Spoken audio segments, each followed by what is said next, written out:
বন্ধুরা, আজকের মুভিটি শুনলে আপনার গায়ের লোম খাড়া হয়ে যাবে। ভাবুন তো, একদল ধর্নাঢ্য মানুষ যাদের টাকার পাহাড় আছে, পৃথিবীর সব বিলাসীরা যাদের হাতের মুঠোয়, কিন্তু বিভৎস ব্যাপার হলো সাধারণ মানুষের জীবনের কোনো মূল্যই তাদের কাছে নেই। নিজেদের মনোরঞ্জনের জন্য তারা পৃথিবীর বিভিন্ন প্রান্তে ঘুরে বেড়ায়, আর সাধারণ মানুষ ধরে এনে তাদের মাংস দিয়ে রান্না করে খায়। হ্যাঁ, একদম ঠিকই শুনেছেন। আজ আমাদের গল্পের মূল নায়ক একজন সাধারণ বাবুর্চি, যে নিজেও জানে না সে আসলে কার রান্নার দায়িত্ব নিতে যাচ্ছে এবং শেষ পর্যন্ত তার কপালে কি অপেক্ষা করছে। তো চলুন দেরি না করে মূল গল্পে ঢোকে পড়া যাক। গল্পের শুরুতেই আমরা দেখতে পাই রায়ান নামের একজন যুবককে। সে তার বন্ধুর সাথে দেখা করার জন্য এয়ারপোর্টে এসে দাঁড়িয়েছিল, আর সেখানে আগে থেকেই তার জন্য একটা ট্যাক্সি বুক করা ছিল। এরপর সে ট্যাক্সিতে চড়ে সে গভীর জঙ্গলের ভেতরে অবস্থিত একটা বিলাসবহুল বাংলোর উদ্দেশ্যে রওনা হয়ে যায়। এরপর বাংলোর দরজায় পৌঁছাতেই সে একটা চিঠি পায়, যেখানে বাসার সিকিউরিটি কোড দেওয়া ছিল, আর চিঠিতে আরো লেখা ছিল তার বন্ধু বাসায় ফিরে আসতে দেরি করবে, তাই রায়ান যেন নিশ্চিন্তে সেখানে ফ্রেশ হয়ে নেয়। এরপর রায়ান বাংলোর ভিতরে ঢুকতেই অনেক অবাক হয়ে যায়, কারণ চারপাশটা যেন কোনো রাজপ্রাসাদের মতো ছিল।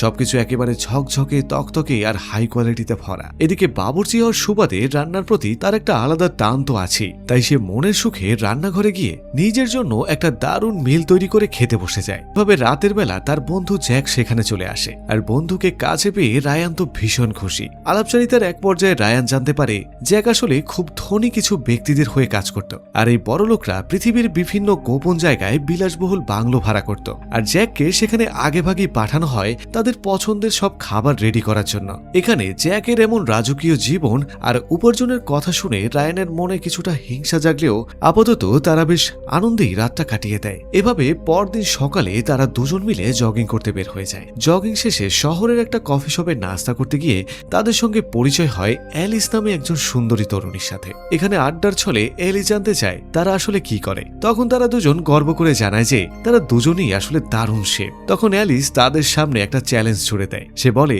দেখি তো কার হাতের রান্না বেশি সেরা। এভাবে প্রতিযোগিতা শুরু হয়ে যায়, আর তারা দুজনেই অ্যালিসকে নিয়ে সেই বিলাসবহুল বাংলোতে ফিরে আসে, আর তাদের রান্নাঘর এখন একটা যুদ্ধের ময়দানে পরিণত হয়। দুজনে মিলে নিজের হাতের সেরা দুইটি ডিশ তৈরি করে অ্যালিসের সামনে পেশ করে। এরপর অ্যালিস তার নিজের দুটো চোখ বেছে নেয়, আর তারপর শুরু হয় আসল স্বাদ নেয়ার পালা। দেখা যায় অ্যালিস রায়ানের রান্না করা খাবারটিকে সেরা ঘোষণা করে, আর এর ফলে রায়ান তখন প্রতিযোগিতায় জিতে যায়। এরপরে পুলের ধারে আড্ডার সময় জ্যাকের হাতের দামি ঘড়িটি রায়ান নিজের হাতে পরে নেয়। এরপর জ্যাক জানায় 15 বছর আগে সে কার্ড গেমে এই ঘড়িটি জিতেছিল। এরপর রাতে জ্যাক ও অ্যালিসিস ফুর্তি করার জন্য নিজেদের রুমে চলে যায়, আর পরদিন সকালে রায়ান নিজের ফোনে একটা ভয়াবহ মেসেজ দেখতে পায়, যেখানে লেখা ছিল যে দেশ ছেড়ে পালালেও লাভ নেই, 3 দিনের মধ্যে আমরা তোমাকে খুঁজে বের করবই। আর এখান থেকে আমরা বুঝতে পারি যে রায়ানের বিশাল কোনো একটা বিপদ আছে। এদিকে জ্যাক অ্যালিসকে হোটেলে নামিয়ে দিয়ে কাজে বের হলে রায়ান সুযোগ বুঝে তার ল্যাপটপ চেক করে, আর সেখানে জ্যাকের ব্যাংক অ্যাকাউন্টে 17 লক্ষ ইউরো দেখে রায়ানের তো লোভ জেগে ওঠে। এখানে রাতে জ্যাক বাংলোতে ফিরে আসলে তারা দুজন বসে আড্ডা দেওয়ার সময় জ্যাক অনেক আফসোস করে জানায় অতীতের করা কিছু ভুল তাকে সারাক্ষণ তাড়া করে ফেরে। তখন রায়ান তাকে সান্ত্বনা দিয়ে ঘুমাতে যায়, কিন্তু পরদিন সকালে ঘুম থেকে উঠে রায়ান অবাক হয়ে দেখে জ্যাক গলায় দড়ি দিয়ে পৃথিবী ছেড়ে চলে গেছে। এখানে বন্ধুর ডেড বডি দেখে রায়ান শোকাহত হওয়ার বদলে চরম লোভী হয়ে ওঠে। এরপর সে জ্যাকের আইডেন্টিটি চুরি করে তার টাকা হাতানোর একটা প্ল্যান করে ফেলে। সে লাশ সরিয়ে ফেলে ব্যাংকের ল্যাপটপে লগ ইন করতে যায়, কিন্তু পাসওয়ার্ড জানা না থাকায় সে নিজেই জ্যাক সেজে বসে ব্যাংকে ফোন করে বসে। সে বলে, আমি জ্যাকেট নি, আমার অ্যাকাউন্টের পাসওয়ার্ডটা হারিয়ে ফেলেছি, দয়া করে হেল্প করবেন কি? তখন ব্যাংক থেকে সাব জানিয়ে দেওয়া হয় পাসওয়ার্ড পেতে হলে তাকে সশরীরে ব্যাংকের শাখায় আইডেন্টিটি কার্ড দেখাতে হবে। কিন্তু রায়ান একেবারে থেমে যাওয়ার পাত্র ছিল না। সে সাথে সাথেই ইন্টারনেটে একটা ভুয়া ড্রাইভিং লাইসেন্স অর্ডার করে দেয়, আর এরই মধ্যে তার ফোনে মায়ের ছবি সহ আর একটা হুমকি চলে আসে, আর সেখানে বলা হয় আর মাত্র 2 দিন সময়, না হলে তার মায়ের ভীষণ বিপদ। এরপর রায়ান মরিয়া হয়ে $50,000 দেওয়ার প্রতিশ্রুতি দেয় এবং তাদের কাছ থেকে আরো 1 সপ্তাহ সময় চেয়ে নেয়। দেখা যায় সেদিন রাতেই রায়ান জ্যাকের লাশে ভারী পাথর বেঁধে বাংলোর পাশের একটা পুকুরে ডুবিয়ে দেয়, যাতে কেউ কোনোদিন তার কোনো খোঁজ না পায়। পরের দিন রেস্টুরেন্টে নাস্তা করার সময় সে শুধু ভাবছিল কিভাবে ওই ব্যাংকের 17 লক্ষ ইউরো হাতিয়ে নেওয়া যায়, আর যারা তার কাছে টাকা পেত তারা বারবার মেসেজ দিয়ে অগ্রিম সেই $50,000 দাবি করতে থাকে। এভাবে টেনশন নিয়ে বাংলোতে ফিরতেই রায়ান দেখে বাইরে একটা দামি গাড়ি দাঁড়িয়ে আছে, আর ভেতরে ঢুকতেই তার সঙ্গে পরিচয় হয় ইমোজিন নামের এক রহস্যময় তরুণীর সাথে। দেখা যায় ইমোজিন তাকে আসল জ্যাক ভেবে কথা বলতে শুরু করে, আর রায়ানও সুযোগ বুঝে সে জ্যাক সেজে যায়। কথা চলে রায়ান জানতে পারে এই কাজের জন্য তাকে $3 লক্ষ দেওয়া হবে, আর সে সুকৌশলে তখন $50,000 অগ্রিম চেয়ে নেয় এবং সেই সাথে সাথে সেই টাকা পাঠিয়ে দেয় তার মাকে যারা হুমকি দিচ্ছিল, আর এভাবে সে নিজের মাকে সিকিউর করে ফেলে। কিন্তু এর পরে শুরু হয়ে যায় এক বিভীষিকাময় আতঙ্ক। ইমোজিন জানায় যে আগামীকাল রাতে ডিনার পার্টি হবে, যেখানে তাকে 5টি স্যাম্পল ডিশ রান্না করতে হবে। ইমোজিন তাকে শহরের চার্চের সামনে নিয়ে যায় এবং সেখানে থাকা সাধারণ মানুষদের দেখিয়ে বলে, এদের মধ্যে বেছে নাও যে তুমি কাকে রান্না করতে চাও। এটা শুনে রায়ান তখন আকাশ থেকে পড়ে। সে তখন বুঝতে পারে যে তাকে আসলে পশু নয়, জ্যান্ত মানুষ রান্না করে খাওয়াতে হবে। এই কুৎসিত সত্যটা জানার পর রায়ানের পায়ের নিচ থেকে তখন মাটি সরে যায়, আর সে বুঝতে পারে না যে তার সঙ্গে এখন কি হবে। রায়ান তখন বুঝতে পারে জ্যাকের এই অঢেল টাকা পয়সার পিছনে ছিল জ্যান্ত মানুষ রান্না করার মতো একটা বিভৎস কাজ। দেখা যায় ইমোজিন তাকে আলটিমেটাম দেয় যে নিজের সম্মান আর জীবন বাঁচাতে চাইলে তাকে এখন এই দুইজন মানুষকে বেছে নিতে হবে। রায়ান কোনো মতে সময় চেয়ে নিয়ে বলে সে আগামীকাল সকালে কাজটা সারবে, আর সেই রাতেই রায়ান তখন পালানোর সব প্রস্তুতি নিয়ে ফেলেছিল। কিন্তু বাংলোর গেট দিয়ে বের হওয়ার আগেই ইমোজিন তার পথ আটকে দাঁড়ায়। ইমোজিন তাকে ঠান্ডা গলায় হুমকি দেয়, আমরা প্রতি বছর 75 জন মানুষকে রান্না করে বড়লোকদের খাওয়াই, আর তুমি যদি পালানোর চেষ্টা করো তবে সেই তালিকায় 76 নম্বর নামটি হবে তোমার। এভাবে উপায়ন্তর না দেখে জ্যাক আবারও তার ঘরে ফিরে আসে, আর পরদিন সকালে মরিস তাকে টেনে হিসড়ে সেই চার্চের সামনে নিয়ে যায়। এরপর তারা শিকারের জন্য উৎপেতে অপেক্ষা করতে থাকে। দেখা যায় এক বৃদ্ধা এবং তার মেয়েকে দেখে তারা ঠিক করে এদেরকেই আজকে তুলে নেওয়া হবে। এভাবে মরিস আর রায়ান তাদের পিছু নেয়। দেখা যায় শহরের নির্জন এক জায়গায় তারা যখন সেই দুই নারীকে প্রায় ধরেই ফেলবে, ঠিক তখনই মাঝপথে এক স্থানীয় মেকানিক এসে হাজির হয়। মেকানিকটি তাদের সাহায্য করতে চাইলে মরিস তখন একটা শয়তানি বুদ্ধি বের করে। তাকে সে গাড়ির নিচে পাঠিয়ে দেয় চেক করার জন্য, এবং সুযোগ বুঝে সাইলেন্সার লাগানো পিস্তল দিয়ে মেকানিকটিকে সেখানেই গুলি করে খুন করে ফেলে। কিন্তু বিপদ যেন তখন পিছুই ছাড়ছে না। ঠিক তখনই সেখানে একজন পুলিশ অফিসার এসে পৌঁছায়, আর অফিসারটি তাদেরকে জেরা করতে শুরু করে। সে জিজ্ঞেস করে এমন নির্জন জায়গায় তারা কি করছে, আর মরিস তখন মিথ্যা বলে যে তারা এখানে একটা হোটেল বানানোর জন্য জায়গা দেখছে। এভাবে পুলিশের সন্দেহ হলে মরিস তার পকেট থেকে বিখ্যাত ডেভেলপারের ভিজিটিং কার্ড দেখায়, আর এতে করে পুলিশটি কিছুটা আশ্বস্ত হয়ে সেখান থেকে চলে যাওয়ার কথা বললে এভাবে পুলিশের হাত থেকে কোনো মতে বেঁচে মরিস আর রায়ান সে মৃতদেহটি নিয়ে বাংলোতে ফিরে আসে। আর এতে ইমোজিন তাদের উপর কিছুটা বিরক্ত হয়ে যায়, কারণ কথা ছিল 2টা লাশ আনার জন্য, কিন্তু তারা এনেছে মাত্র একটি। এরপর সেই লাশটিকে তারা বাংলোর নিচে একটা গোপন কক্ষে নিয়ে যায়, আর সেখানে শুরু হয়ে যায় শিউরে ওঠার মতো কাজ। দেখা যায় লাশের শরীর থেকে রক্ত বের করে ডিনার তৈরির জন্য রায়ানকে মাত্র 5 ঘন্টা সময় দেওয়া হয়। এরপর রায়ান বাধ্য হয়ে একজন শেফ হিসেবে সেই মানুষের দেহটাকে টুকরো টুকরো করে কাটতে আরম্ভ করে। আর জীবনের প্রথমবার এমন পৈশাচিক কাজ করে রায়ান মানসিকভাবে ভেঙে পড়ে। তখন গোসল করতে গিয়ে সে কান্নায় ভেঙে পড়ে, আর নিজেকে প্রশ্ন করে সে কোন নরকে পা রাখলো। ঠিক এই সময়ই রায়ানের কাছে সে কাঙ্ক্ষিত পার্সেলটি চলে আসে, যার ভেতরে তার জন্য জাল ড্রাইভিং লাইসেন্স ছিল। এভাবে সে পালানোর এমন শেষ সুযোগটা হাতছাড়া করতে চায় না। গাড়ি নিয়ে বাংলো থেকে বের হতে গেলেই ঘটে এক বিশাল দুর্ঘটনা। দেখা যায় তাড়াহুড়ো করতে গিয়ে গাড়িটি একটা পাথরের সঙ্গে লাগিয়ে দেয়, আর তার আওয়াজে মরিস চলে আসে এবং রায়ানের পালানোর চেষ্টা ব্যর্থ হয়ে যায়। দেখা যায় মরিস তাকে শান্তভাবে বোঝায় যে প্রথম ভয় পাওয়া স্বাভাবিক, আর রায়ান যখন এই নরক থেকে মুক্তি পাওয়ার পথ জানতে চায় তখন মরিস তাকে জানায় একটা গোপন শর্তের কথা। সে জানায় আগে এক মেয়ে শেফ তার রান্নায় এই বড়লোকদের এতটাই খুশি করেছিল যে সে পুরস্কার হিসেবে সে তার মুক্তি চেয়ে নিয়েছিল। এটা শুনে রায়ান ঠিক করে যে সেও সেরা রান্না দিয়ে সবার মন জয় করে স্বাধীনতা আদায় করে নেবে।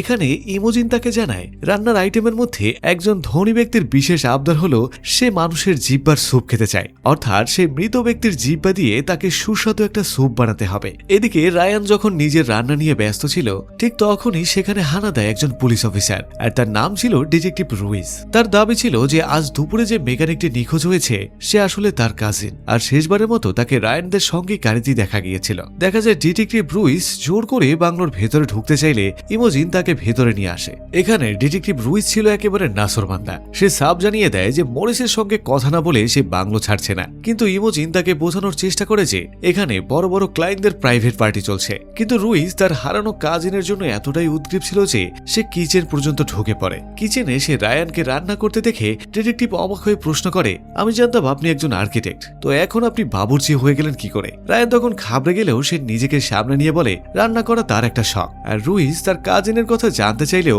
রায়ান তাকে ঠান্ডা মাথায় মিথ্যে বলে দেয় যে সে কাউকেই চেনে না। এখানে মজার ব্যাপার হলো ডিটেকটিভ রুইস সেখান থেকে তো যাই না, উল্টো রাতের খাবারের আবদার করে বসে। আর রায়ানের রান্না করা সে ডিশ যাতে খোদ রুইসের কাজিনের মাংস মেশানো ছিল তা খেয়ে ডিটেকটিভ প্রশংসায় পঞ্চমুখ হয়ে ওঠে। আর সে বারবার জিজ্ঞেস করে যে এটা আসলে কিসের মাংস, আর এটা এত স্বাদই বা কেন? আর রায়ান তখন ধমক চেপে রেখে বলে এটা শুকুরের মাংস। এরপর ইমোজিন রায়ানকে আড়ালে নিয়ে আচ্ছা করে ধমক দেয়। সে বলে তোমার আর্কিটেকচার সম্পর্কে তো কিছুই জানানি, পুলিশের সামনে কথা বলতে পারছো না, এভাবে চললে আমাদের সবার সামনে বিপদ। ওদিকে মরিস ফিরে এলে ডিটেকটিভ তাকেও জেরা করতে আরম্ভ করে, কিন্তু মরিস তখন খুব চতুরতার সঙ্গে সবকিছু এড়িয়ে যায়। এতে করে রুইস যখন চলে যাবে ভাবছিল তখনই একজন ধনী ক্লায়েন্ট তাকে ডিনারে অংশ নেওয়ার জন্য আমন্ত্রণ জানায়। ইমোজিন তো ভয় কুকড়ে যায়, একজন পুলিশকে এভাবে ডিনারের টেবিলে বসানো মানে তাদের জমের সঙ্গে হাত মিলানো। সে যখন ওই ধনী ব্যক্তিকে আড়ালে নিয়ে এর কারণ জিজ্ঞেস করে তখন সে বিকৃত মস্তিষ্কের বড় লোকটি হাসতে হাসতে উত্তর দেয়, সাধারণ জিনিসে কোনো মজা নেই ইমোজিন, ঘটনার ভিতরে যদি একটু টেনশন আর বিপদ না থাকে তবে কি খাবারের স্বাদ পাওয়া যায়? তো বন্ধুরা ভাবুন তো, যে পুলিশ অফিসার তার ভাইকে খুঁজছে সেই এখন তার ভাইয়ের মাংস দিয়ে বানানো ডিশ খাচ্ছে, আর এর পরের দৃশ্যগুলো একেবারে আপনার হাড় হিম করে দেবে। সেই পাগলা বড় লোকটি জেদ ধরে বসে যে দেখো আমি পুলিশ অফিসারকে তার কাজিনের মাংস খাওয়াইয়ে ছাড়বো। ঠিক এই সময়ই বাংলোতে হঠাৎ করে অ্যালিস চলে আসে। ইমোজিন তাকে চলে যেতে বললেও অ্যালিস নাছোড় বান্দা ছিল, সে জ্যাকের সঙ্গে দেখা না করে যাবেই না। এভাবে বাধ্য হয়ে তাকে কিচেনে বসিয়ে রাখা হয়। সেখানে অ্যালিস জ্যাকের বদলে রায়ানকে দেখে অনেকটা অবাক হয়ে যায়। ঠিক কথা বলার সময় অ্যালিসের নজর পড়ে রায়ানের হাতের সেই দামি ঘড়িটা দিকে। সে জানতো জ্যাক এই ঘড়িটি কোনোভাবেই কাউকে দিতে রাজি হবে না। এরপর অ্যালিস যখন ডিশ থেকে এক টুকরা মাংস মুখে দেয় তার স্বাদে সে একেবারে মুগ্ধ হয়ে যায়। অ্যালিস বুঝতে পারে যে এটা কার মাংস, তাই সে তড়িঘড়ি করে খাবারটা সেখান থেকে সরিয়ে নিয়ে যায়। ওদিকে দেখা যায় ডিনার টেবিলে ডিটেকটিভ রুইস পরম তৃপ্তিতে তার নিজেরই ভাইয়ের মাংস খেয়ে চলছিল। আর অ্যালিসের রায়ানের হাতে জ্যাকের দামি ঘড়িটি দেখে তার মনে কু ডাকতে শুরু করে। সে তখন সেখান থেকে পালানোর জন্য বাংলোর বাইরে বের হয়ে যায়, কিন্তু রহস্যজনকভাবে তার গাড়িটি তখন স্টার্ট নিচ্ছিল না। ঠিক তখনই অন্ধকার থেকে জমের মতো মরিস এসে তার সামনে দাঁড়ায় সাহায্যের নাম করে। ভেতরে তখন মাংস খাওয়ার উৎসব চলছিল। ডিটেকটিভ রুইস তখন খাবারের সাথে এতটাই পাগল হয়ে যায় যে সে শেফকে সামনাসামনি ধন্যবাদ দিতে চায়। ইমোজিন কিচেনে গিয়ে রায়ানকে খুশির খবর দেয় যে সবাই তার রান্নার ভক্ত হয়ে গেছে। আর রায়ান এই সুযোগ বুঝেই তার মুক্তির কথা বলে দেয়। আর শেষেই নারী শেফের উদাহরণ দিয়ে বলে যে সেও এখান থেকে মুক্ত হতে চায়। তখনই ইমোজিন একটা কোল্ড হাসি দিয়ে আসল সত্যটা ফাঁস করে। সে বলে ওই মেয়েটির আসলে কোনোদিন মুক্তি হয়নি। সে যখন চলে যেতে চেয়েছিল তখন আমরা তাকে রান্না করি বড় লোকদের খাইয়ে দিয়েছিলাম। এটা শুনে রায়ানের পায়ের নিচ থেকে মাটি সরে যায়। সে তখন বুঝতে পারে এই নরক থেকে জ্যান্ত জীবনে ফেরার আর কোনো পথ নেই। এরপর রায়ান তখন কাঁপতে কাঁপতে ডিনার টেবিলের সামনে গিয়ে দাঁড়ায়। তখন সবাই তাকে হাততালি দিয়ে অভিনন্দন জানায়। দেখা যায় ডিটেকটিভ রুইস তখন উঠে দাঁড়িয়ে অসাধারণ অসাধারণ বলে তার প্রশংসা করতে আরম্ভ করে। সে বলে তোমার তো একজন নামি দামি শেফ হওয়া দরকার ছিল। এভাবে ডিটেকটিভ রুইস যখন বিদায় নিতে চাইছিল তখন সেই সাইকো ধনী ব্যক্তিরা তাকে আরো কিছুক্ষণ আটকে রাখে। আর তাদের দাবি ছিল শেফের স্পেশাল জিব্বার স্যুপ নিয়ে এসেছে, আর সেটা না খেয়ে কোনো মতে যাওয়াই যাবে না। ওদিকে রায়ান তখন কিচেনে গিয়ে দেখে এক চরম বিপদ। দেখা যায় সে মৃত মেকানিকটির জিব্বায় পচন ধরে গিয়েছিল, আর ওটা দিয়ে কোনো মতে স্যুপ বানানো সম্ভব নয়। আর ঠিক সেই মুহূর্তে অ্যালিস সেখানে এসে হাজির হয়। আর রায়ানের মাথায় তখন একটা শয়তানি চিন্তা ভার করে। সে নিজের জান বাঁচাতে উপায় না দেখে সে অ্যালিসকে শেষ করে দেয়। আর অ্যালিসের টাটকা জিব্বা দিয়ে একটা চমৎকার শরবত তৈরি করে ডিনার টেবিলে পরিবেশন করে। আর সেই স্বাদে সবাই মুগ্ধ হয়ে যায়। কিন্তু এখানে রায়ান একটা দুঃসাহসী চাল চালে। সে ডিটেকটিভ রুইসের চামচের নিচে একটা গোপন চিঠি গুঁজে দেয়, আর যেখানে লেখা ছিল দ্রুত বাথরুমে আসুন, কথা আছে। দেখা যায় বাথরুমে গিয়ে রায়ান তখন ডিটেকটিভকে সমস্ত সত্য বলে দেয়। আর সকল সত্য জানতে পেরে রুইস তখন এতটাই আতঙ্কিত হয়ে পড়ে যে সে সাথে সাথে সেখানেই বমি করতে আরম্ভ করে। আর সে বুঝতে পারে যে এতক্ষণ ধরে সে আসলে কি খেয়েছিল। রুইস তখন বুদ্ধি খাটিয়ে বিদায় নেয়ার ভান করে বাংলোর পিছনে গোপন বেসমেন্টে ঢুকে পড়ে। আর রায়ান তাকে সেখানে নিয়ে গিয়ে মানুষের কাটা হাত পা আর ফুটন্ত মাংসের হাড়গোড় দেখায়। এতে করে ডিটেকটিভ আবারও তখন অসুস্থ হয়ে পড়ে। আর তার ফেলে আসা ফোনটিকে আনার জন্য তখন রায়ানকে উপরে পাঠায়। ওদিকে রায়ান যখন তার ফোন আনতে ব্যস্ত ছিল তাকে দেখে মরিসের খুব একটা সন্দেহ হয়ে যায়। সে চুপি চুপি তখন বেসমেন্টে নেমে আসে। ওদিকে রুইস সেখানে অ্যালিসের নিথর দেহ আর মানুষের মাংস কাটা ধারালো অস্ত্রশস্ত্র দেখে আতঙ্কিত হয়ে যায়। ঠিক তখনই অন্ধকারের আড়াল থেকে মরিস হায়নার মতো তার উপরে ঝাঁপিয়ে পড়ে আর একটা ভারী মেশিন দিয়ে আঘাত করে করে রুইসেসের মাথা একেবারে দ্বিখণ্ডিত করে ফেলে। আর অন্যদিকে দেখা যায় রায়ান ফোন নিয়ে যখন হন্তদন্ত হয়ে নিচে নেমে আসে তখন দেখে সবকিছু শেষ হয়ে গেছে। মরিস তখন শান্ত গলায় জানায় ডিটেকটিভ এখানে চুরি করার জন্য ঢুকেছিল, তাই তাকে সে মেরে ফেলেছে। আর এরপর আবার শুরু হয়ে যায় সেই বীভৎস কাজ। মরিস আর রায়ান মিলে ডিটেকটিভ রুইস আর অ্যালিসের দেহগুলোকে আলাদা করে ফেলে আর সেগুলোকে গলিয়ে ফেলার জন্য ফুটন্ত কড়াইয়ের দিকে নিয়ে যায়। আর রায়ান তখন নিজের চোখেই দেখতে পায় রুইসের দেহের অবশিষ্ট অংশগুলো কিভাবে গলিয়ে ফেলা হচ্ছে। সেই রাতেই ইমোজিন একটা শয়তানি চাল চালে। সে ডিটেকটিভ রুইসের পরিবারকে একটা ভুয়া ইমেল পাঠিয়ে দেয় আর তাতে লেখা ছিল রুইস তার নতুন ভালোবাসা খুঁজে পেয়েছে এবং সে কখনোই আর তার পরিবারে ফিরে আসবে না। আর এটা দেখে রায়ান তখন বুঝতে পারে যে এই গ্যাংটা কতটা নিখুঁতভাবে সবার মুখ বন্ধ করে দিত। পরদিন সকালে ইমোজিন রায়ানকে তার প্রতিশ্রুতি দেওয়ার সব টাকাগুলো বুঝিয়ে দেয়, কিন্তু মরিস একটা ভয়ঙ্কর কাজ করে। সে রায়ানের ঘাড়ের চামড়ার নিচে একটা ট্র্যাকিং ডিভাইস ঢুকিয়ে দেয়। এর মানে হলো রায়ান পৃথিবীর যে প্রান্তেই থাকুক না কেন এই খুনিরা তার উপরে সব সময় নজর রাখবে। আর রায়ান এখন চাইলেও তার সাধারণ জীবনে কোনোভাবেই ফিরে যেতে পারবে না। আর সে এখন এই বিভীষিকাময় কোম্পানির আজীবন গোলাম হয়ে গেছে। এখানে সবশেষে আমরা দেখতে পাই রায়ান প্রচুর টাকা আর ব্যাগ গুছিয়ে এয়ারপোর্টে বসে ড্রিঙ্কস করছিল আর সেখানে এক অপরিচিত লোক তার সঙ্গে আলাপ জুড়ে দেয়। আর রায়ান এখন নিজের পরিচয় লুকিয়ে বলে, আমার নাম জ্যাক, আমি একজন শেফ এবং আমি নিউ ইয়র্কে থাকি। আর সেই লোকটি তখন দীর্ঘ নিঃশ্বাস ফেলে বলে, তোমার জীবনটা কতই না আনন্দের, আমি যদি তোমার মতো হতে পারতাম। আর এটা শুনে রায়ান তখন মনে মনে হাসে আর ভাবে কয়েকদিন আগে সেও তো জ্যাকের জীবন দেখে এমনটাই ভেবেছিল। কিন্তু এই চকচকে জীবনের আড়ালে যে কত বড় অন্ধকার আর রক্তের হোলি খেলা চলে তা কেবল রায়ানই জানে। আর এভাবেই শেষ হয়ে যায় আমাদের আজকের এই ভয়ঙ্কর শ্বাসরুদ্ধকর মুভিটি। তো বন্ধুরা, আজ দেখলেন যে মানুষের লোভ তাকে কোথায় নিয়ে ঠেকায়। তো মুভিটি ভালো লাগলে একটি লাইক দিয়ে যান আর কমেন্টে লিখে জানান এর পরবর্তীতে কেমন মুভি দেখতে চান। চ্যানেলটি সাবস্ক্রাইব করুন যাতে নতুন নতুন সব ভিডিও সবার আগে চলে যায় আপনার দরজায়। দেখা হচ্ছে নতুন কোনো ভিডিওতে, ততক্ষণ পর্যন্ত ভালো থাকুন, সুস্থ থাকুন, আল্লাহ হাফেজ।